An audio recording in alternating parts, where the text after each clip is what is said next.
What's happening, guys? This is Matt here on the Vinyl Head UK channel. It's Monday, it's 8 o'clock.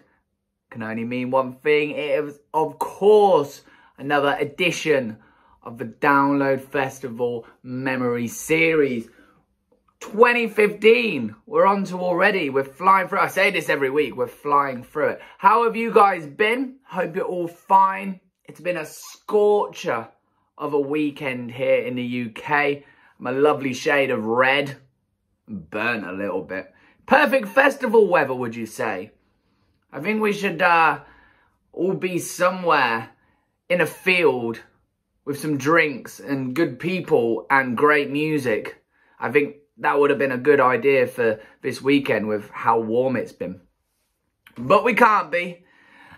And instead, we're going to reminisce about a very wet, soggy, muddy Download 2015. We got a bit of rain on that one.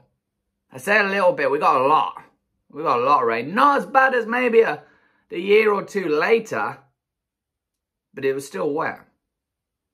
So as per normal, we're going to look through and drag out as many memories as I can remember for you guys to share with you, of course. I've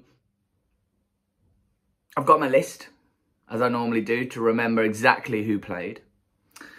But yeah, let's do what we normally do. Let's look at who headlined the festival. We had a returning headliner on the Friday. We had a very interesting headliner on the Saturday, brand new. And then on the Sunday, we had another returning headliner. Friday was Slipknot coming back once again. I think this was their third time headlining now. So, of course, that first set in, when would it have been? 09, I think it was. Then they headlined again on the Friday, a couple of years before, and then back again for this Friday night headline slot. So a returning slot headlining on that Friday night. I'm going to look that. Of course, it was 2013. Interestingly enough, on that Friday, in 2013, we had the same main stage and second stage headliner as we did on the Friday on 2015. This is interesting for me. It's kind of going off that point of repeating headliners, but we will come on to that. As I keep saying, we're going to do an episode talking about festival headliners and whatnot, so we won't go too much into that one. Slipknot on the Friday. Saturday, that was a really interesting one. We had Muse come in to Donington. Very interesting announcement was that. Download were kind of answering to people going, we want new headliners, you know, it's the same old brr. And they answered it with Muse, and then everyone went, what the hell, we don't want Muse, where's Iron Maiden? Muse were very interested. Muse, of course, headlined Reading and Glastonbury and, you know, those type of festivals. Very interested in bringing them in to Download. Would it work? You know, I think it did. I think the crowd said it all. But we'll come on to that. Muse on Saturday. Kiss, of course, were coming back to Donington and to Download and headline Sunday, closing out the festival. So Slipknot, Muse and Kiss were our main stage headliners that year. Stage names. So we're going back to main stage for main stage. Zippo Encore stage for second. The Maverick stage. Was that to do with Andy Coppin? His Twitter handle, I'm sure, used to feature Maverick in the title there. I don't know, maybe. Fourth stage was Jake's stage. I'm not overly sure why it was called Jake's stage. I don't know who Jake was. And then the what was the Jägermeister acoustic stage got renamed. So Jägermeister actually pulled out the sponsorship, and we had the Dog's Bed stage. Of course, the Download dog is the mascot for Download. probably seen it about, or, you know, on the logo or whatever. But it was a dog's bed stage, which I'm pretty sure was still an acoustic stage. It didn't quite have the lineup that we were used to on the acoustic stage. We only had 3 bands per day compared to, you know, 7, 8, 9 the previous years on the acoustic stage. But that was our 5 stages. As per normal, we will go across the board and look at who headlined all 15 of them across the weekend. So main stage, Friday the 12th of June, as I say, was Slipknot. Blackstone Cherry were second stage headliners. As I say, 2 years prior, we had Slipknot and Blackstone Cherry on the Friday night. That was repeated. So, interesting, it was only 2 years later we were repeating that. Third stage was Fight Star. Of course, Charlie Simpson, you may know him from Busted, coming in with Fight Star. Were on the 4th stage, a good solid British band there. I think most people will know Nothing. It's definitely a song that was a soundtrack to my youth. And then Hands Like Houses on that 5th stage. That was Friday. Saturday, Muse, as I say. Up against Muse on 2nd stage was Marilyn Manson. Coming back, he'd done several sub-headliner slots on Main. And he was coming back now to headline 2nd stage. Andrew WK was our 3rd stage headliner, which I think was pretty cool. Hey Hello on 4th, and then Tim Vantol, I think I've got that right, on 5th. Sunday saw Kiss headlining Main, as I say. Enter Shikari were now doing a headline slot on 2nd. I don't believe they had done that slot before. No, I tell a lie, they had. A few years prior they had. My apologies. Yellow Card headlining 3rd stage. Suicidal Tendencies, that would have been cool for me. 4th stage headliners, and then Like a Storm on the Dog's Bed stage. That was our 15 across the board. And as per normal, let's dive into Friday. Let's start at the beginning. All That Remains were kicking off main stage this year at Download. It kind of follows on that trend that I was saying of sort of American metalcore bands opening up, or at least metalcore bands opening up that slot. We had Miss May I the year before. Rise to Remain the year before that. Would have been Rise to Remain the year before that as well, but obviously the rain ruined those plans. So kind of metalcore. I don't know if it's just something that Download like and Andy Coppin likes, but yeah. All That Remains for me are a band that kind of fell away a little bit. We didn't really hear all that much about them for a while, and they kind of came back. They kind of went out with a fizzle, I thought. Their set wasn't as impressive as I thought it was going to be. I didn't mind All That Remains sort of when I was younger. I never got massively into them. But I don't know, I was expecting a little bit more, and I was a tad disappointed by them. Following All That Remains were Hell Yeah, another band that I've spoke about. And the trend was back. If you've seen the other episodes previously of this series, you'll know that every time I've seen Hell Yeah, all you could hear is do do do do do do do do with the bass. Vinnie Paul's kicks, monstrously bassy, too much, and the bass guitar as well. But mainly those kick drums. Obviously, Vinnie Paul was an absolute beast of a player and a real inspiration of a drummer for me. But when I see him play, as much as it's cool to hear the double pedal and whatever, that's not the only thing I want to be hearing. I want to hear the band as a collective. And obviously with Vinnie Paul, heavy player, and do do do do do do do do do do do do do, it's all you can hear. And it just ruins it. It's just too much. I just don't understand it. It's seen happen every Hell Yeah show. I don't know if they just couldn't adapt to the festival scenario or what, but I don't see how, because they were doing touring festivals in the States a lot. I cannot for a second imagine that the sound guy is sitting at that sound desk and hearing this do-do-do-do and thinking, yeah, that sounds great. Don't need to hear anything else. Let's just hear a load of Vinnie Paul's kick. And it just ruined the experience. I always thought Hell Yeah were one of those typical, you know, radio, hard rock, metal bands that the Americans love. Kind of never found my way. they weren't Pantera. They weren't even Damage Plan. You know, I like Mudvayne. I like Pantera. I love Pantera. But Hell Yeah just didn't cut it for me, I'm afraid, which was a shame. Following on, we had a band who I very much love, and I've spoke before about extreme metal gracing the main stage at Donington and how important I think it is. As the weekend went on, especially the Saturday, I thought the lineup was a very sort of trendy, in the moment type lineup. What I mean by that is bands that, you get bands that you're a fan of for life.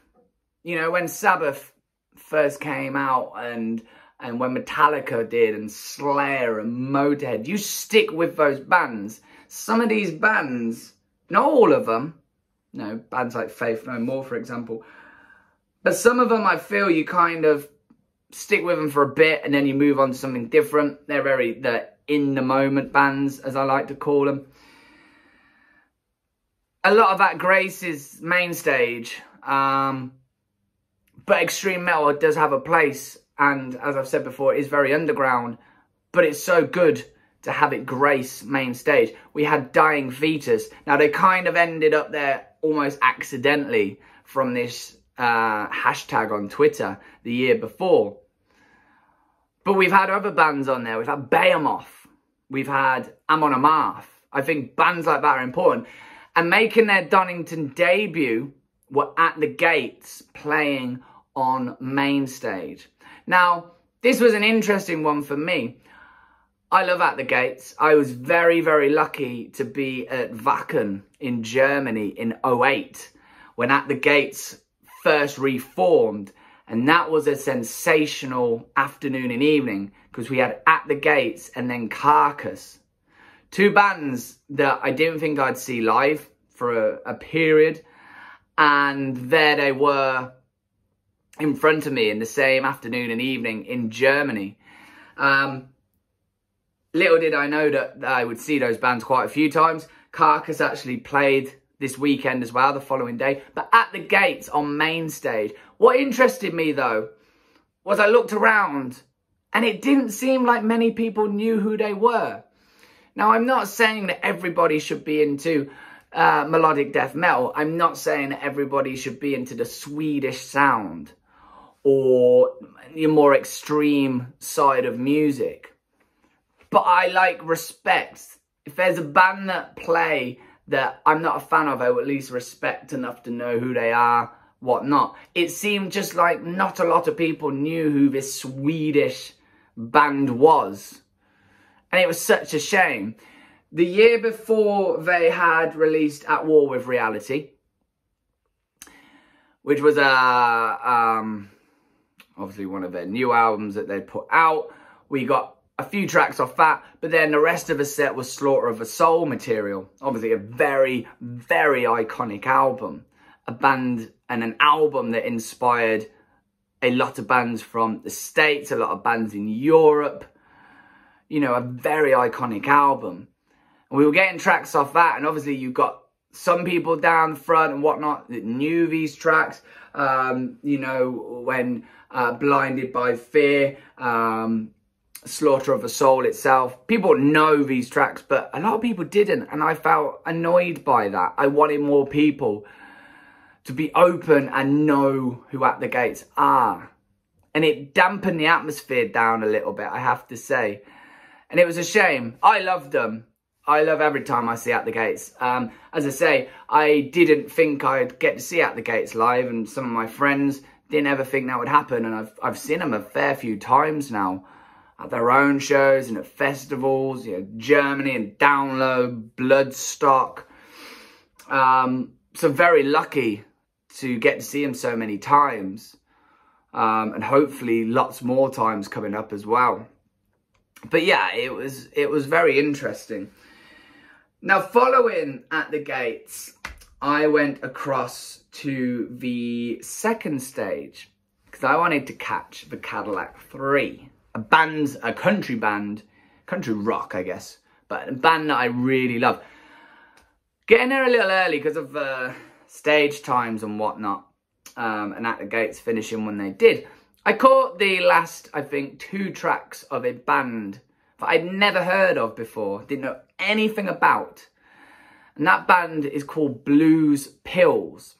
Swedish, I think they were Swedish, female-fronted band. Very retro, with the sound and the backdrop and the fashion sense of a band. It felt very Woodstockish. You know, if I was to go back in time to Woodstock, I have a feeling that Blues Pills would probably fit in, both sound and stylistically. As I say, I'd never heard of them. This is the beauty of festivals. Sometimes you stumble across an act and you think, gosh, I'm going to have to go and check those guys out. I've never heard of them and they sound great. And sometimes they don't sound so good on record, but that's a chance you take. The last track was a track called Devil Man, and it was amazing. I saw it with my good friend Toby and his partner Gina, and we were like, wow, this is really good, you know. A hell of a voice from the vocalist. Don't know her name, don't know really much about the band, but she really could sing, and it was just, again, I always say about this, it's one of those just nice festival songs, one of those festival moments. I really enjoyed it. I wish I'd seen a bit more of a set, but I wasn't going to miss At the Gates. No, no, no.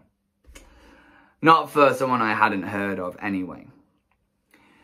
Now, after them were, of course, Cadillac Free, the band that I'd gone to see. And what I didn't realise was the dedication to the cause, to join us at Donington. The Cadillac Free. Now, let me go back and backtrack a little bit. In the States, in Nashville, is a very well-known festival called the Cma Festival. And it happens every year. It usually clashes around download time, which is a shame because I really love to go to Nashville and see this festival. I love my country music. A lot of artists I really like. Cadillac Free being one of them.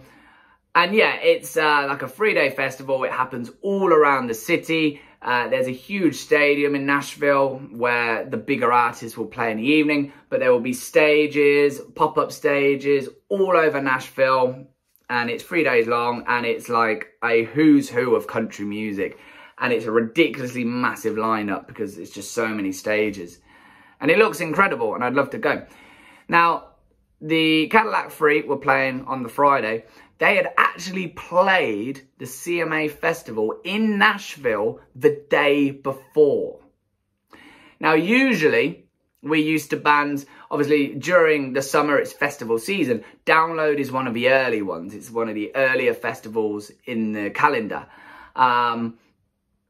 You know, so Rock am Ring usually kind of kicks it off, and then Download, we have Hellfest, Grass Pop, so on and so forth, right through the summer. And then, you know, stuff like Wacken and then Bloodstock, Reading and Leeds, they kind of close out festival season as such.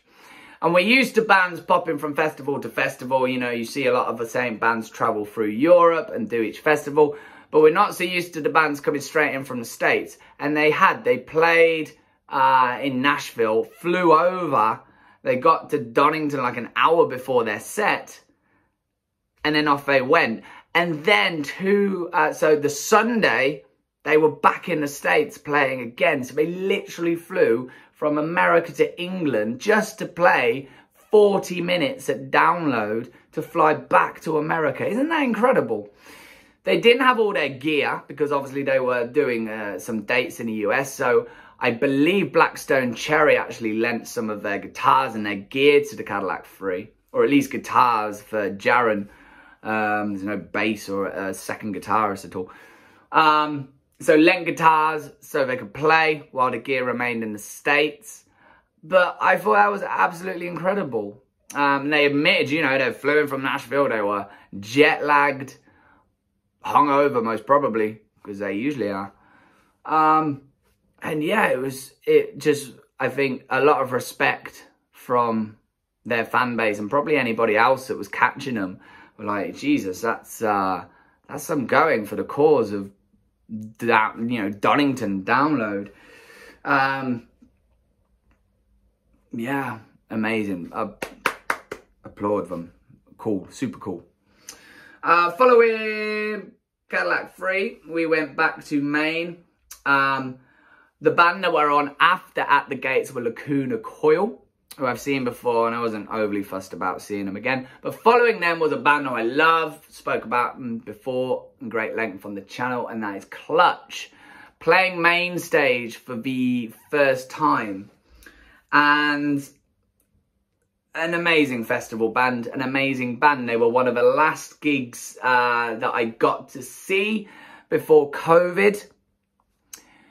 And I love Clutch so much. Love, love, love that band. I love Psychic Warfare. I love Blast Tyrant. They make fantastic albums. And I love how much they chop and change the set list.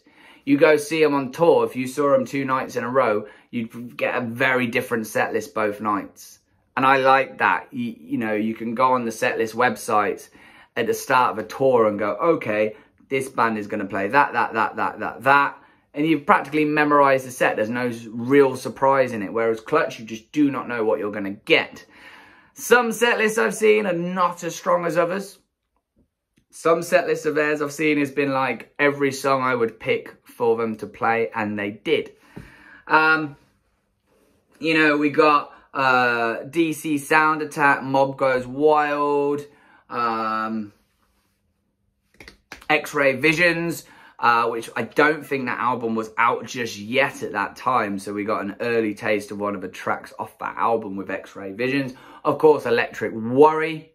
It's kind of a standard and given, really.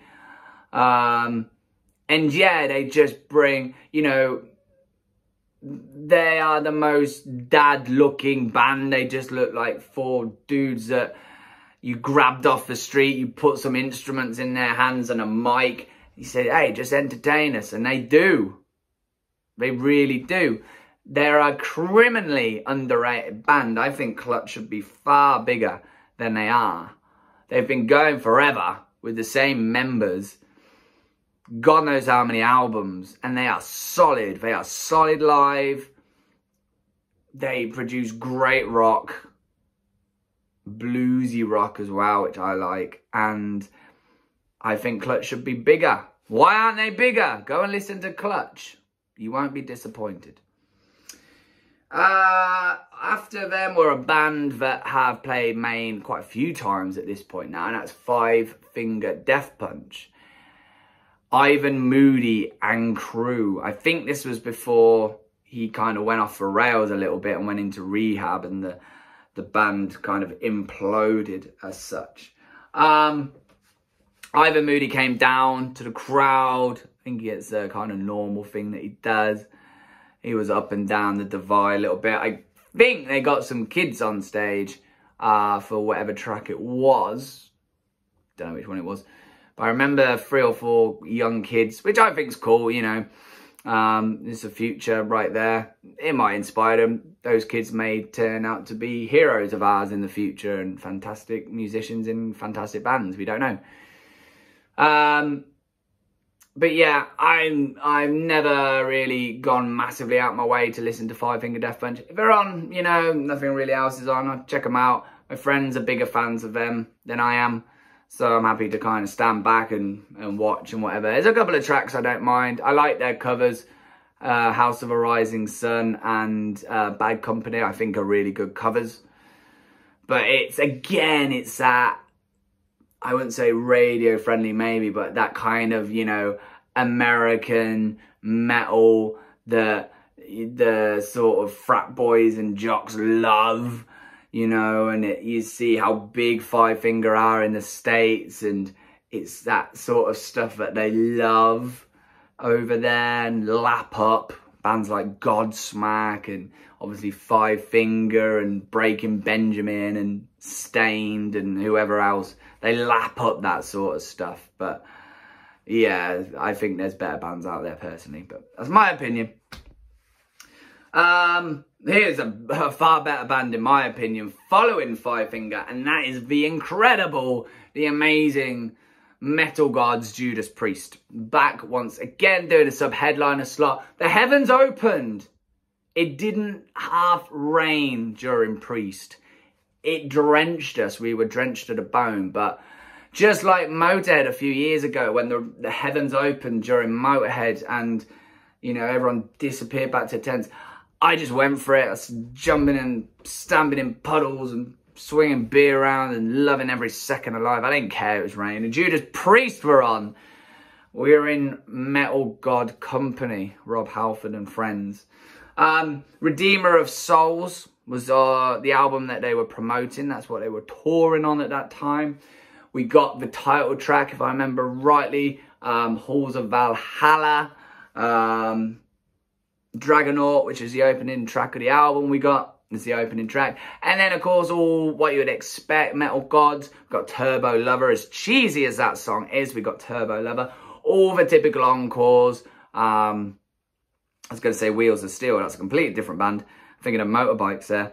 Hellbent for Leather. Painkiller. You know, all of the typical stuff you would expect to hear at the end of a Judas Priest set. And, you know, I've spoke before about singers who, as they get older, the voice isn't as strong, which is fine. Everybody gets older and it's expected that, you know, maybe not quite as at your peak anymore. Rob Halford is not one of those people. Rob Halford's voice is still flawless. It is immaculate. Those high notes he still hits. Fantastic vocalist. I said about Steven Tyler last week of Aerosmith, another one that can still sing so well. These guys, you know, they're not 70, they're not far off.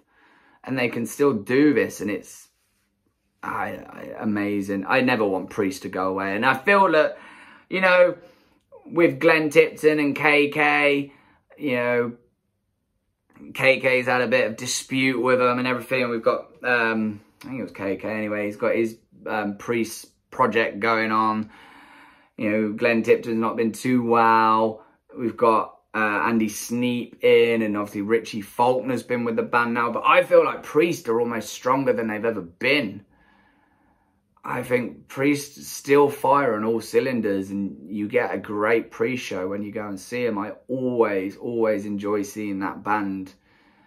I've been lucky to see them multiple times. And I love seeing them every time, and I hope that continues and we get a good few years, hopefully still, of Judas Priest. They're not going to be around forever, you know. The days are probably a little numbered now as the core guys are getting older. But I hope we could still get a couple of albums maybe and some fuel in the fire for those guys. Speaking of fuel for the fire, our Slipknot Headliner set approached us after Priest, and again, back with a vengeance. Another band you don't see a poor show with.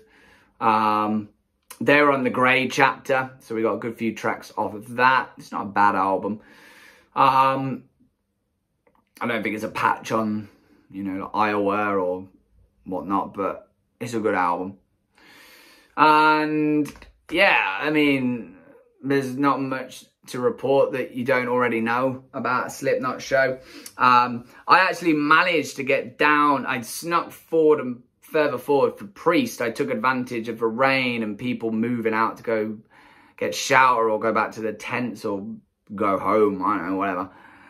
So I got quite far forward for Priest, and then I saw an opportunity and snuck on into the barrier. My friends stuck back a little bit, but I was, nah, I'm going on the barrier, man. And I did, and I was in just my t-shirt, because I think the rain actually stopped just after Priest for a little bit. So I took off my poncho, because I didn't want my poncho like ripping on the barrier and flapping in everyone's faces. So I took it off. And then Slipknot came in. Of course, we're all jammed down on the barrier, tight next to your friends either side, and everyone behind you. And then the heavens opened again.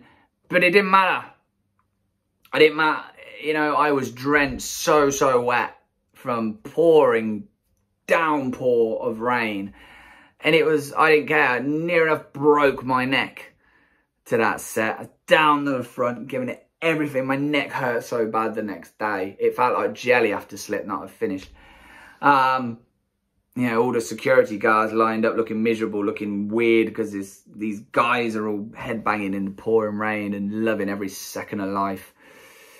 But yeah, you know, everything we'd expect from a Slipknot show. We got the full production. It was a huge production, which is very cool. I do like it when they bring over big productions for us. I don't like it when they scrimp a little bit on the UK shows and the UK fans.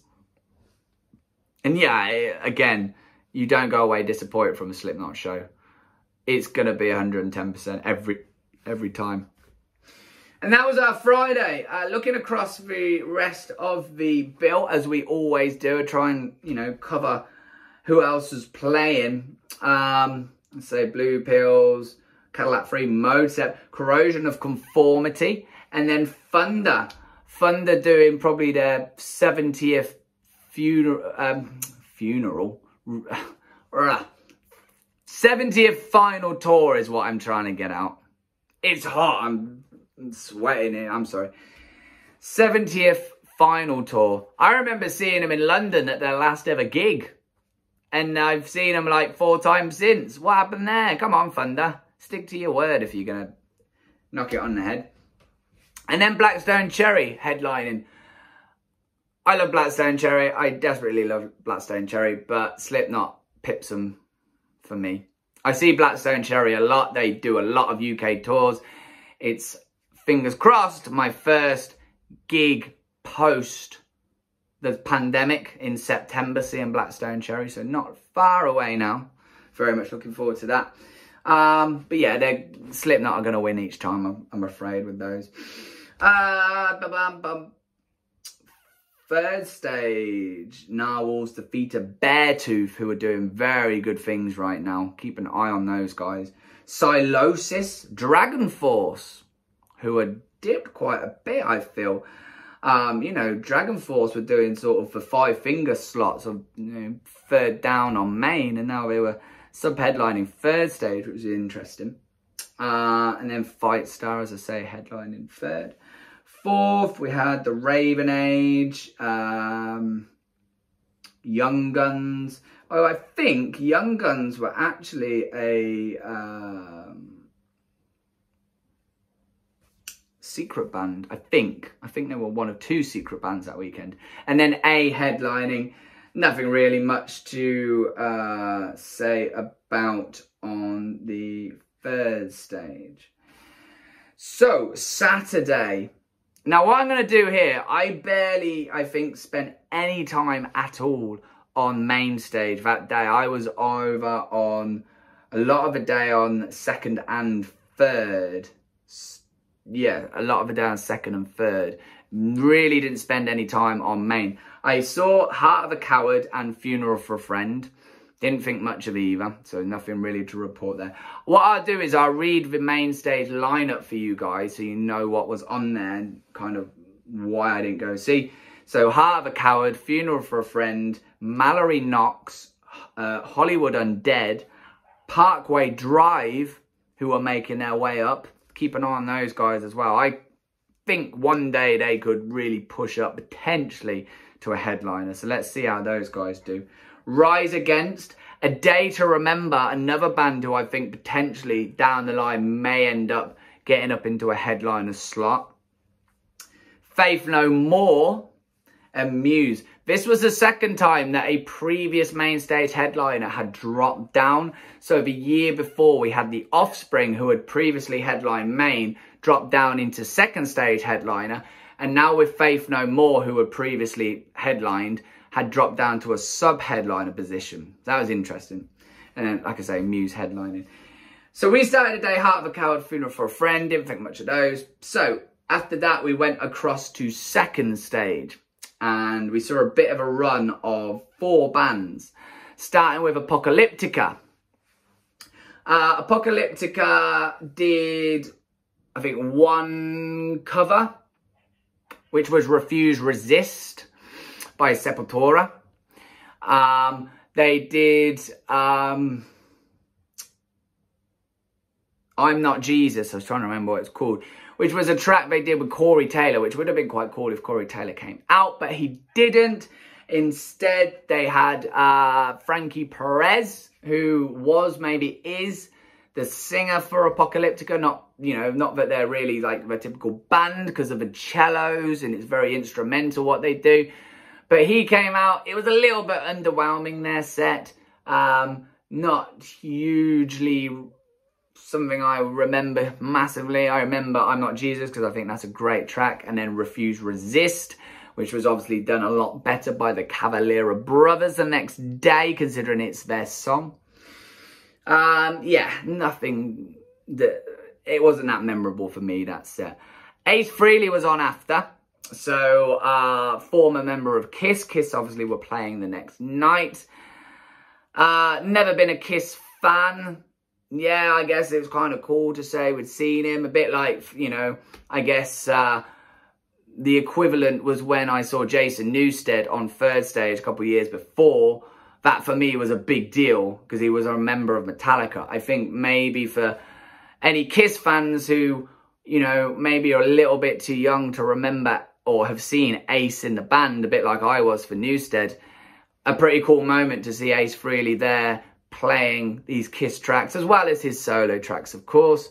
I can't really tell you what Kiss tracks they were, because I'm not a Kiss fan, never have been.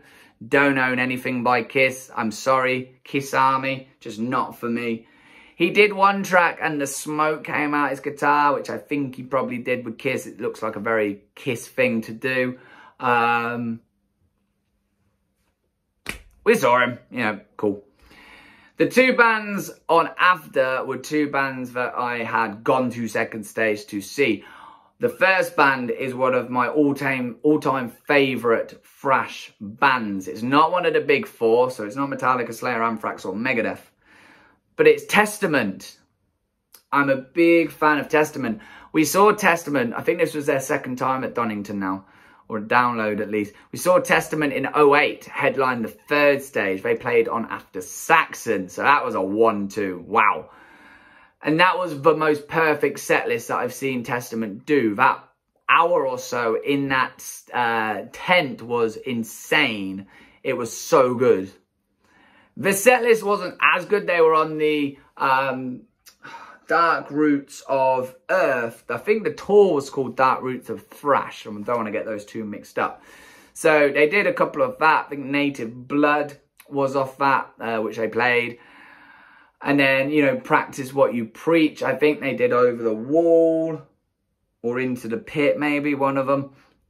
It wasn't my favourite Testament set list. It was a short one because obviously it was midway through the day. So they would have got 35, 40 minutes maybe. But it's still very cool to see him. I love, as I've said before, being on Second Stage. I love seeing bands like that on Second Stage. I think the sound's better. I think you can get closer. I think wherever you stand, you get a great view. Not as many people because they come and go for the bands rather than stick around like they do on, say, main stage. And it was great to get some thrash. It was great to get Testament on there. I had a really great time. Another band who followed, who I really love, and I've spoke about them earlier in the video, was Carcass. Another band that I didn't expect to ever see, that I've now been lucky enough to see several times.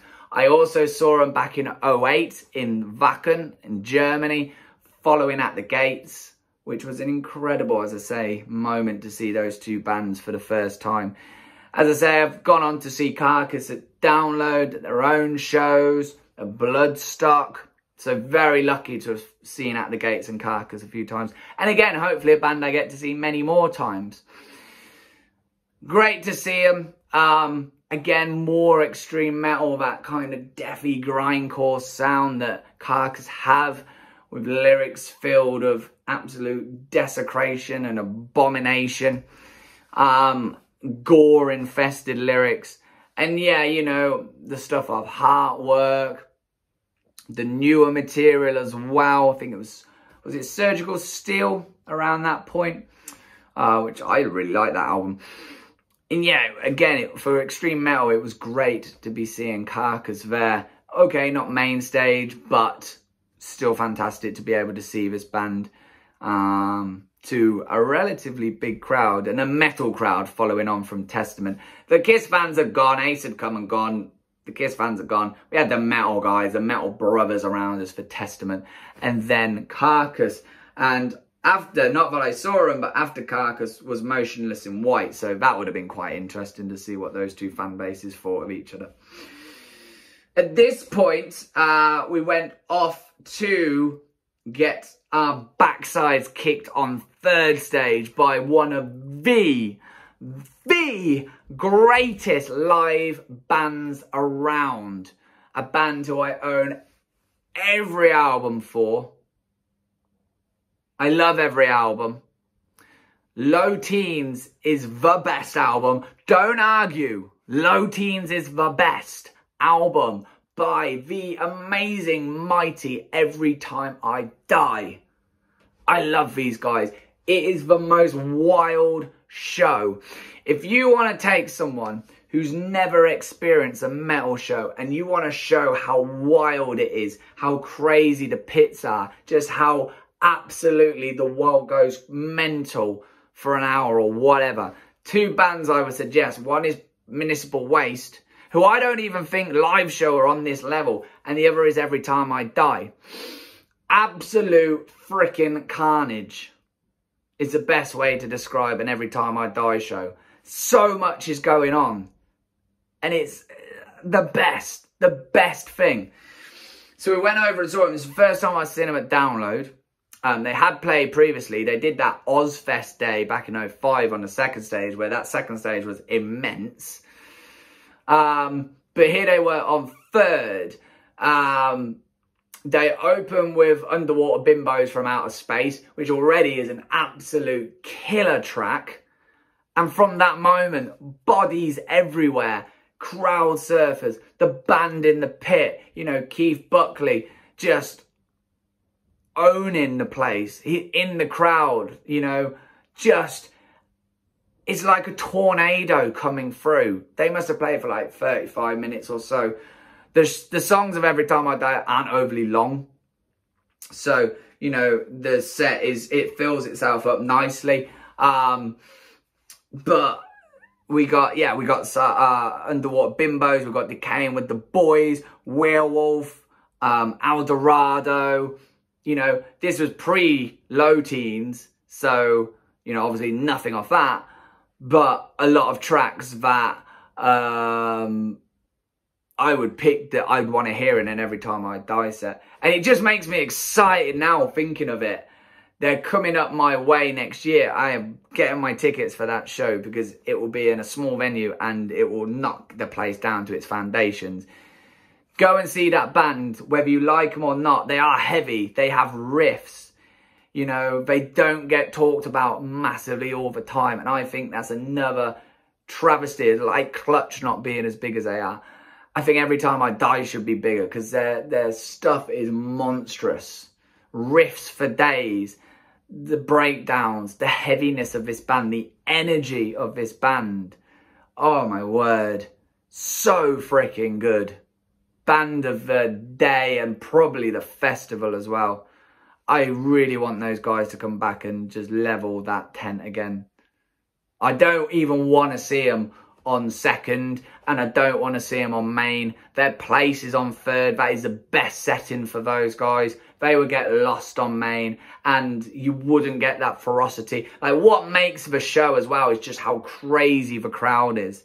It just literally as soon as I want to be there with my friends, as soon as that starts and then it just pounds into that track, just bodies and the pits and just, as I say, carnage. And you'd lose that on main. I think you'd probably lose it on second. This is where that band should be. The only other thing I could think that would be incredible was a fourth stage headline slot. You'd have to have some solid first, second, third stage headliners to bring me away from going to see that headline show in that little tent. They would be busting out the seams for that, I reckon. I'm going to calm down. It's just going to be like an hour more of talking about Every Time I Die. After this, we're a band that I've since got into a lot more than I did at the time. I kind of saw them because They were on after Every Time I Die, and they were on before Andrew WK, who I wanted to see. And that was Body Count. I didn't really know much about Body Count. I knew who they were. I knew we had Ice-T on vocals. I kind of knew a tiny bit, but not much. And I came away a fan. I really enjoyed their set. It was way, way different to anything I kind of seen before. You know, but it's good, solid hardcore. You can see why so many bands have been inspired by those guys, because they've been around for a long time. This isn't a band that's just suddenly come about as like a side project or a supergroup or anything like that. This band's been around for a while. And I loved it. And I've since become a fan and I've got to see him again. And yeah, it was really different, but a good different. It was a good set. Following on was, as I say, Andrew WK was closing out. I'd never seen him before. We did only see half of the set because we wanted to kind of go and see Muse just to say we'd seen that set. I'll come on to that. But we only saw half. So unfortunately, we didn't get those tracks like Party Hard or We Want Fun. Luckily, he's come back since and played, and I've got to see those tracks. But yeah, it was still quite cool to see him. And the tent was just insane. It was just a party, which is pretty much Andrew WK to a T. It's just a party with him. All his songs are party songs. You know, you go in America, you go around to a keg party where you're going to blast Andrew WK. You're going to have a good time. So yeah, we didn't see those couple, but it was still cool to say that we've seen him. And like I say, third stage was bouncing. It was busting at the seams. People were, you know, queuing back to get in. It was cool. It was fun. We had to kind of fight our way out a little bit to go over to Maine, but never mind. These things happen. We went across. Faith No More had finished by this point, and Muse were not far away from starting. We didn't stand too close. We kind of stood back a little bit. I'd seen Muse before. I've never been what I would call a Muse fan. I appreciate their stuff. I don't mind their stuff. I like Hysteria. I like Time Is Running Out. The, you know, the known tracks. I couldn't name really any deep cuts, anything like that. I don't have any of their material. I'd seen him before. A good friend of mine back home. Good few years ago. Asked if he had a spare ticket to him at Wembley Stadium. So we went down for the day. Biffy Clyro supporting, and then Muse. We were up in the nosebleeds, but it was cool to see them, to say I was seeing the band. But here they were. It was very interesting when they got announced. A lot of people were very sceptical and unsure if this was the right call. Were they download worthy? Did it fit in with the old Monsters of Rock and the download sort of mentality? Yes, they do have some heavy tracks or heavier tracks. But was this steering download into a different territory? More commercial? Now, yes, there are very commercial bands that have played and even headline download. But a more commercial feel like Reading, where we were suddenly going to start getting different acts coming into headline, like, you know, Jay-Z or maybe Eminem. Stuff like that. You know, I don't think we get Stormzy, but, you know, were we going to have an alternative night, maybe the Friday, where we'd have something kind of different and out there for download, and then more regular download Saturday, Sunday? I think a lot of people fear that. Not that Muse is rap like Eminem or Jay-Z or anything, but it is a little bit more commercially alternative compared to, say, Slipknot or Kiss or Avenged Sevenfold, System of a Down, whoever. So yes, people are skeptical. The crowd was huge. They have a draw. Of course they do. It'd be like Foo Fighters. People might be skeptical. I don't think they would be so much of Foos, but they're going to pull a crowd. There'll be a lot of day ticketers. And I think the rest of the lineup that day kind of represented Muse quite well. There was no out and out metal, you know. At the Gates, playing on that day would have probably alienated some people, or Judas Priest, or I don't know who else, like Five Finger, for example. Might have alienated the Muse crowd, but I think these bands playing, I guess we had Parkway Drive, but even Parkway Drive are kind of sort of that, I guess, trendy metal. And I think it suited quite well for Muse headlining, and it catered to a lot of day ticketers. Nothing too out there, something digestible for them. And yeah, it was a good show. Obviously, they played a lot of the tracks that you would know if you weren't a Muse fan as such. You know, like I say, Hysteria, Time Is Running Out, Supermassive, Black Hole, all of those, Plug-in Baby, all that sort of stuff. I remember Matt Bellamy slipping on his backside during the first track, which was Psycho. It kind of went unnoticed a little bit, thankfully, but you heard the guitar like as he slipped and he went, but blame the rain maybe or whatever, I don't know. He was just excited to be at Donington. Aren't we all excited to be at Donington? They played some snippets of stuff, some Rage Against the Machine. We got a bit of Back in Black after Hysteria. We got a bit of Zeppelin. Well, I know they do Back in Black a bit. I don't know if the other stuff was to cater, so Rage Against the Machine was cater for download. But it was a good show. Muse are very, very talented musicians. And they do write very good songs. Whether you are a fan or not, I hope you can appreciate that they write this great material. I remember one very vivid moment that I sort of stood there with the people I was with and went, wow. And that was during the track Mercy, which I didn't know that track.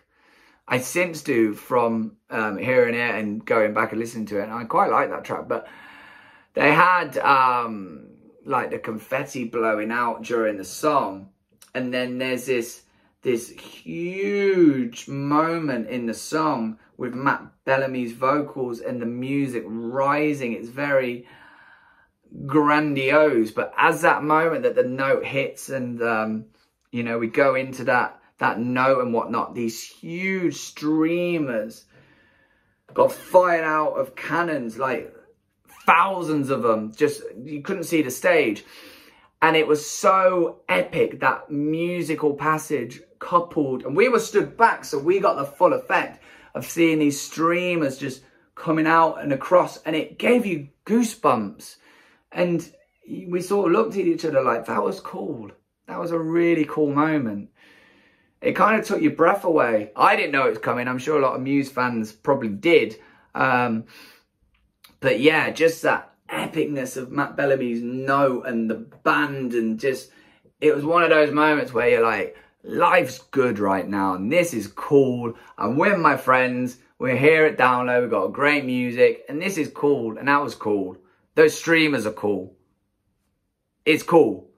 So that was very vivid. I very vividly remember it even to this day. And that was Muse. And I think, you know, they proved the doubters wrong. They proved certain critics wrong. I don't think we'd probably see him again, maybe. I think that was very much a one-off that we got Muse. But it was different. Very different booking. But a booking that I think was a good idea, and I think it went down pretty well. I've said about who was on main.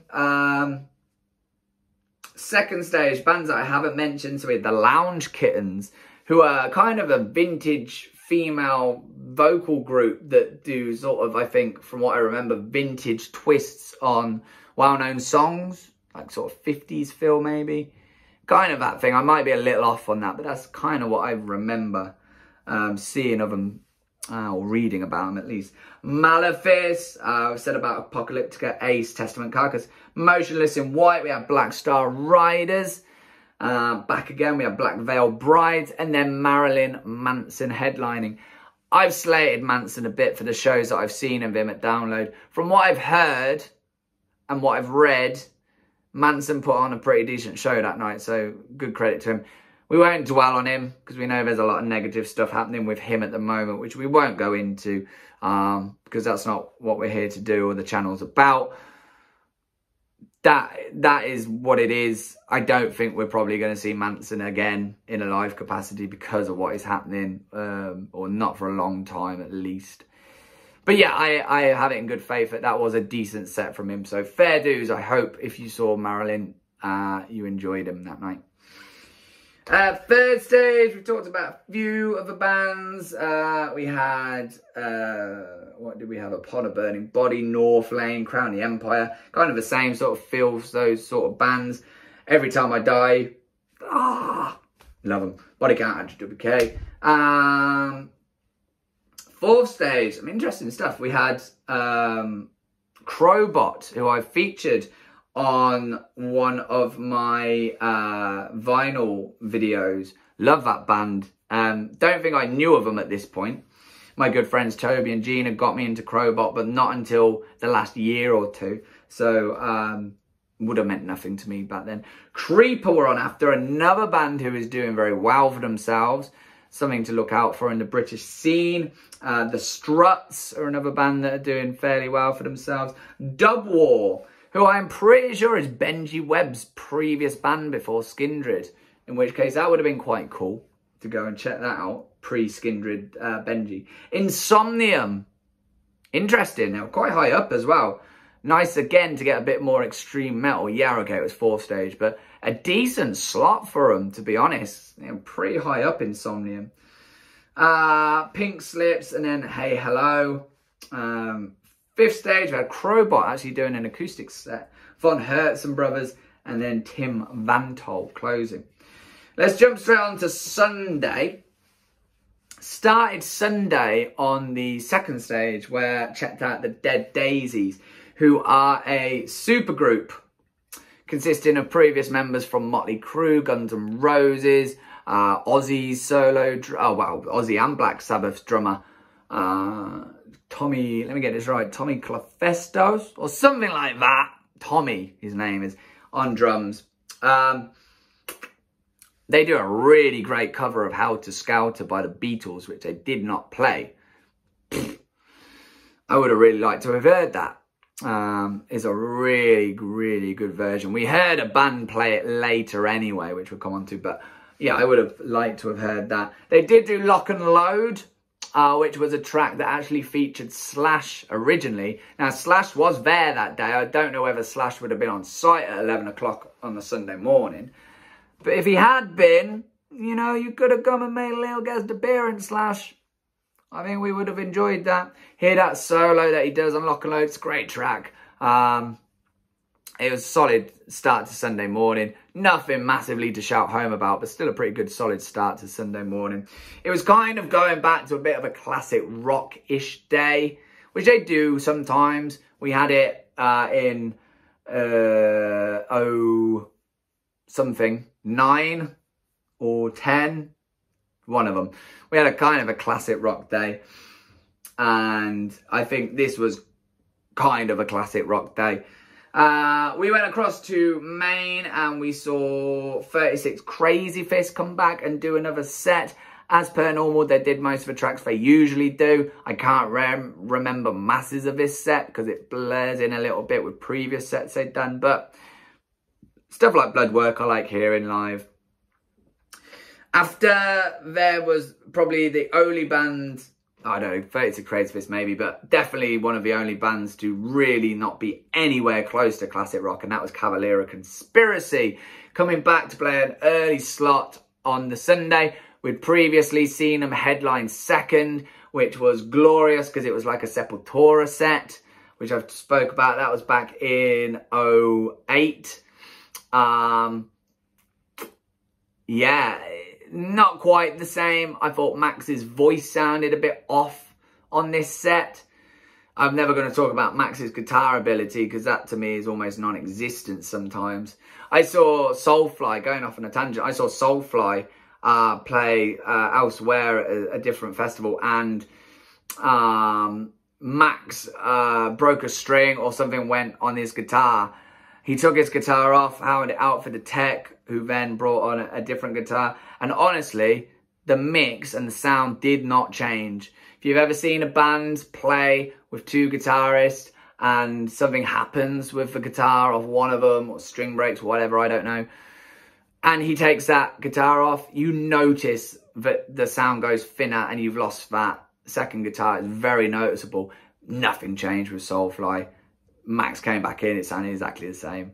So I don't know if he's just very, very low in the mix, because he doesn't really play just kind of, he doesn't even use the frets, he just kind of just plays open-handed and waves his massive dread about and everything. But yeah, so we got what did we get? Roots, Bloody Roots, Refuse, Resist. So that's what I was saying. We heard Apocalyptica do it. Then we heard it done by Max and Igor. Igor's wearing an Arsenal shirt. I never knew Igor Cavallero was an Arsenal fan. But hey, we learn something every day, and that day I learned that Igor Cavallero liked Arsenal. I'm a Luton fan. I would have liked him to see a bit of orange of Luton Town. We don't need Arsenal shirts. And then what they didn't play, from Sepultura, they did mainly Inflicted. They did a couple of tracks off the previous 2 albums. But yeah, a lot was off Inflicted as well, with those Sepultura tracks thrown in for good measure. After Cavallero Conspiracy was Tremonti, which of course is Mark Tremonti's solo band. You'll know him as a guitarist from Creed, and obviously more close now, Alter Bridge. So we had half of Alter Bridge that day, because we had Slash with Miles later on. And here was Mark Tremonti doing his thing. Very heavy, his solo material. He's come out and said, you know, growing up, he was a big Morbid Angel fan and into a lot of the Death stuff. Death, the band itself, Morbid Angel, and Slayer, and Metallica, which you wouldn't know when you listen to Alter Bridge, and definitely not with Creed. You know, if you listen to something like My Sacrifice by Creed, you don't hear Morbid Angel. You don't hear Death. You don't hear Slayer. But yeah, his solo stuff, again, you're not going to hear Morbid Angel in his solo, but it is very riffy and quite heavy. And he's got a hell of a voice, which thankfully has come through more on recent Alter Bridge albums. You know, he's doing his own vocal tracks now, or he's trading off with Miles on some tracks, like Waters Rising, for example. So he's got a great voice. You know, it's very different to Miles, but he's got a great voice. And they did a good few tracks off the first Tremonti album, which is the one I like the most, which was good. And yeah, he's a phenomenal guitarist and a great vocalist, and a good set. And hopefully, you know, because a lot of people talk about Miles. Miles is a fantastic vocalist. Of course, he's done stuff with Slash. He was considered to come in as Zeppelin's vocalist if they ever did a tour or some more shows about Robert Plant. So everyone focuses on Miles a lot. And Miles, again, is a very good guitarist as well. We don't realise, but he's a very great guitarist. Of course, he's done his solo stuff as well. So it was nice to have a little bit more of a spotlight coming in on Mark Tremonti, who I think equally deserves it. After Tremonti, it was Blackberry Smoke. I've never massively got into Blackberry Smoke. We checked them out. People I was with wanted to watch them. So, you know, fair's fair. Check these guys out. There's like a million of them. There's a lot of people in that band. Like Leonard Skinner. Like, loads of people in that band. And yeah, it's kind of middle of the road, kind of southern rock stuff. Nothing really heavy or nothing for me massively stick in my brain, but they were okay. My friends enjoyed them, and that's the most important thing. It's not all about what I want to see. My friends equally want to see some good stuff, and if they like Blackberry Smoke, let's go see Blackberry Smoke, you know. Who was next? Billy Idol was on after. I've seen Billy Idol before. White Wedding and Rebel Yell. After that, I couldn't name a Billy Idol track, in all honesty. So I was kind of just waiting for them, and we got them. Last time we saw Billy Idol, it was chucking it down, so it's kind of nice to see him in drier weather. After White Wedding and Rebel Yell, I can't really tell you much about it. So that was Billy Idol, I'm afraid. After Billy Idol, so I've mentioned him a few times already, was Slash, with Miles Kennedy in tow. Miles Kennedy and the Conspirators, I think they're called. Something like that. Just Miles and Slash. Of course, we were on the World's on Fire tour by this point. So we got a good few off that. We were still doing a lot of the Guns N' Roses covers. you know, Paradise City, Sweet Child of Mine, Night Train, all the ones that we kind of been getting a few times with Slash. I think we got Sliver again by Velvet Revolver. I think he threw those in because it is festival. But I think at this point, when you went and saw him on his own tour, we were coming away a little bit from putting the Guns N' Roses stuff in. We might get Sweet Child of Mine. We'd definitely get Paradise City as the close in the encore. But he was starting to come away a little bit from the Guns N' Roses stuff, which is fine. You know, you've got a few solo albums at that point. You've got plenty of material to fill your setup. This wasn't a Guns N' Roses show. This was a Slash show. You want to be showing off your own material, solo material at least. But I think because it's festival, you know, you're going to play what festival crowds want to hear, and that's Guns N' Roses stuff, you know, the stuff that you're famous for. And we got it, and it's always great hearing Slash play Guns N' Roses tracks. We're lucky to see Slash back with Guns N' Roses, which was something I'm very much looking forward to talking about in a couple of weeks' time. But yeah, it's always cool getting to see Slash play those tracks and that stuff. We slivered forward. We got onto the barrier. We were a little bit off to the side, so we got a bit of a funny diagonal view looking across. But the last two bands we were down on the barrier for, who I was with, really wanted to check these guys out, both bands, so off we went down to the front. First of which was Motley Crue, who I love. I'm a big Crue fan. I'm not afraid to admit it. Flame me all you want. I like Motley Crue. I think they're great. And there we were down the front. The production wasn't huge. Could barely see Tommy Lee because of the weird angle we were at. But everything I want to hear from a Motley Crue set, we got. You know, Live Wire, Girls, Girls, Girls, Kickstart My Heart, Dr. Feelgood, Wild Side, Shout at the Devil, Home Sweet Home. You name it, they played it. At the time, when you're stood, you know, 10 meters away from the speaker stacks, everything sounds great because it's so loud. A billion decibels coming through it. I just keep saying, turn it up, I want more, I like it loud. So it sounded great. It really did sound great.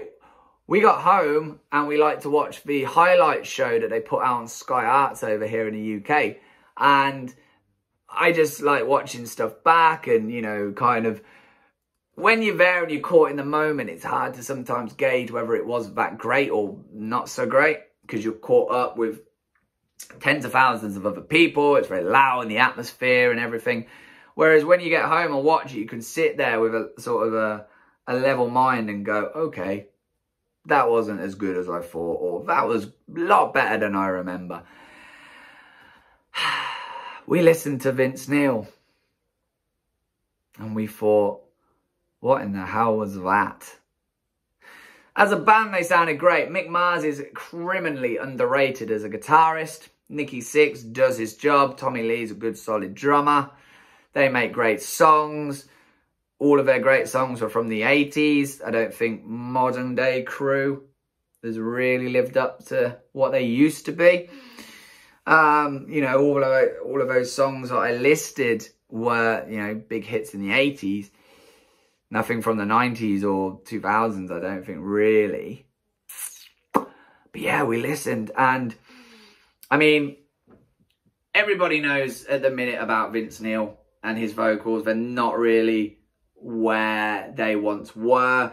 He's made a lot of news on the internet recently about his return to doing solo shows and how he's been gassed out. He's very much larger than he used to be. He's gassing himself out. He's struggling on the vocals. The vocals are way out of pitch, out of key. He's forgetting lyrics. A lot has been made of that, which is worrying a little bit because you guys, if you're watching in the States, have a very big tour coming up with Def Leppard, Motley Crue, Joan Jett, and I think Poison, unless one of those guys has pulled out.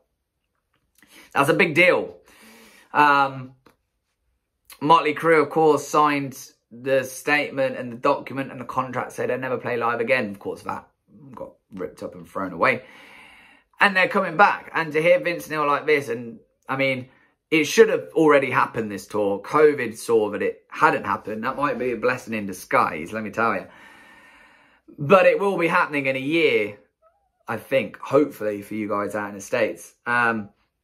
He has a year to sort himself out and get his vocals back on track. It wasn't so much at this show. Bear in mind, this was back in 15 and not 20, 21, whatever. It wasn't his vocals so much out of key or pitch or whatever. It's a fact that you couldn't understand what he was saying.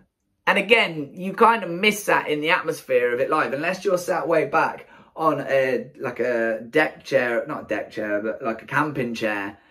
And you kind of got a level head and you're listening rather than getting stuck in the moment. You could probably pick this out. But when you're down the front and it's coming at you from 10 meters and it's so loud and all the atmosphere of everyone around you, I don't anyway, at least pick some of these things out.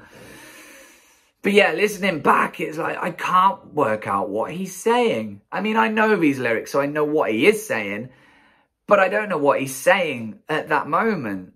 It just sounded like gobbledygook. He was really struggling. And it was such a shame. And as I say, like, watching it back, it's just like, man, this is not good. Musically, yes. Vince Neil vocal, no.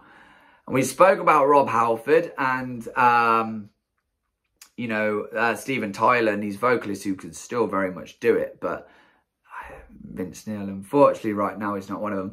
I want to see footage on YouTube of when those stadium shows happen with Def Leppard, Motley Crue, Joan Jett and Poison. And I want to listen to Vince Neil and go, my God. He's not how he was in the 80s, but my God, he's come a long way in a year. That's what I want, and I want it for you guys out there at the shows as well. After Motley Crue was our headliners, the final band of the day and of the festival, and that was Kiss. I'm not a Kiss fan, I've already expressed that. Who I was with, wanted to see Kiss, I'd never seen Kiss. I'd seen Kiss. Seeing Kiss once was enough for me. Great stage show, can't fault that. But yeah, again, watching it back, hearing Paul Stanley sort of wailing, the vocals out, it was one of those where at the time it sounded okay. Watching it back, level head on the TV, it's like, didn't sound good, does it? All the usual Kiss songs that I don't know were played. I'm really sorry if you come here to listen to me talk about Kiss. It's not really going to happen. We saw Kiss. That was that. Obviously, Kiss are back for, I think, their final tour or whatever it is next year. I'm probably going to be at Megadeth. There we go. And that was Download. Let's go through quickly the rest of the day on the other stages again. Von Herzen Brothers, Backyard Babies, Godsmack were there. They've never really got big in the UK, have they? They're huge in the States. They could headline a festival like this in the States. Never got there in the UK. I first saw them supporting Metallica, first time I ever saw them. And they've just never cracked the UK for some reason. Eagles of Death Metal, L7, In Flames and Lamb of God. I would like to have seen both of those had we been not watching / Motley Crue. And then, of course, Enter Shikari, who apparently have headlined a second stage slot already. Not that I remembered, but they have. They were back again to do it again. You know, I would have liked to have seen Lamb of God, but weighing it up, Motley Crue saying it was their last sort of run against Lamb of God, who we see kind of semi-regularly. They do a lot of UK stuff. Again, it was going to be Crue. It's one of those sacrifices. It's a festival. It's going to happen. You're not going to see every band you want to see. It's weighing up your options. For me, it made more sense seeing Crue, because I probably wouldn't get to see Crue again. And I didn't. So, yeah. Sorry, Lamb of God. I love you, but it had to be Crue. Third stage, Maverick stage, an Evil Scarecrow. Code Orange, who I didn't really know Code Orange at the time. I didn't really know him until Forever came out. And then I was like, wow, these guys rule. So didn't see him on that one, unfortunately. The second of our two secret bands were on after Code Orange. Talk about one extreme to the other. You went from Code Orange to The Darkness, who were our second secret band coming on the third stage. 3 Days Grace, Madball, The Ghost Inside and Yellow Card. That rounded up the third stage. Fourth stage, We had Butcher Babies, Chelsea Grin, Suicidal Tendencies headlining. And then nothing really I've heard of on the 5th stage. And that was Download 2015. It rained. It didn't rain. We saw Muse come kind of out of nowhere. We got more Kiss. We got people who couldn't sing so well. It was good. I had a good year in 15. 16, I think, was a one. Yeah, 16 was a one where, my word, we got muddy and wet and horrible, grumpy. But 15 was not too bad. 16 will be an interesting one to talk about because, I mean, we were like that deep in mud. But we'll go on to that next week. Same time, same place, Monday at 8. Thank you, of course, for watching this episode. Very much appreciate it. Don't forget to go and hit subscribe, hit the bell for all notifications, and smash that like button. Remember to do that as well. More vinyl content coming up for you guys. I say next week's episode, Monday at 8, as it always is. There is a playlist, of course, of all these episodes if you do want to waste your time. No, you're not wasting your time. I shouldn't say that. You're spending a glorious day with me watching all of my download episodes. But if you've got like 10 hours or so to kill, go and check out that playlist. Thank you. But there we have it, 2015. It was a good year. 16 next week. As I say, more vinyl content coming up. I'll catch you guys later. Go and buy vinyl. Go and listen to vinyl. Go and check out some download memories. I'm Matt, Vinyl Head UK. I'll catch you guys later.